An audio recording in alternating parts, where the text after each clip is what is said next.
Do I ever critique query letters for unfinished novels? My name is Gina. I'm an author, editor, publishing professional. I help you make your writing better. Yeah, I do this kind of a lot. In fact, I recommend that somewhere during the developmental process, you write your query letter. Even if you don't get it professionally critiqued, write the query letter because it helps you to understand the stakes of your story and helps you really like focus in on what your character stands to lose and why this story matters to them. I do actually do pitch packages for people as a cheaper, faster way of getting a developmental edit when they don't want to wait for the very long lines. For my full manuscript work, I'm not going to bore you with the logistics of why I do my calendar the way that I do, but to get in line for a developmental edit with me, you can be on the calendar like 8 or 9 months in advance sometimes.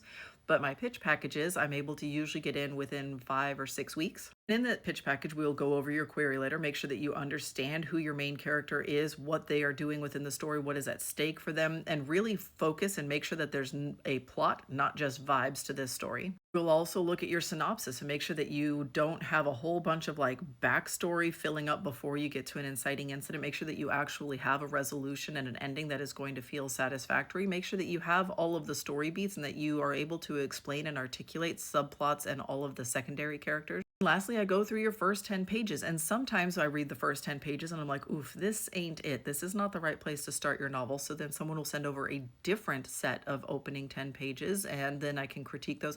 So you might be able to get like some line level editing on up to 30 pages, depending on how long it takes us to find the opening spot in your novel, which then gives you an opportunity to see what very detailed feedback looks like on kind of a big chunk of your book. And you can then apply that feedback on the rest of your writing as you are self editing and as you are drafting and as you are doing the rest of the writing. This is also significantly cheaper than a developmental edit, and because we do 3 rounds of editing back and forth, and if you don't change those opening 10 pages, we can really dive into some nitty-gritty and like really get some detailed feedback, and we get a chance to bounce ideas back and forth. We get a chance to really answer some questions about what this piece of your story, what function this is serving within your overall story, and it really gives you a good strong foundation while you are developing the rest of your novel.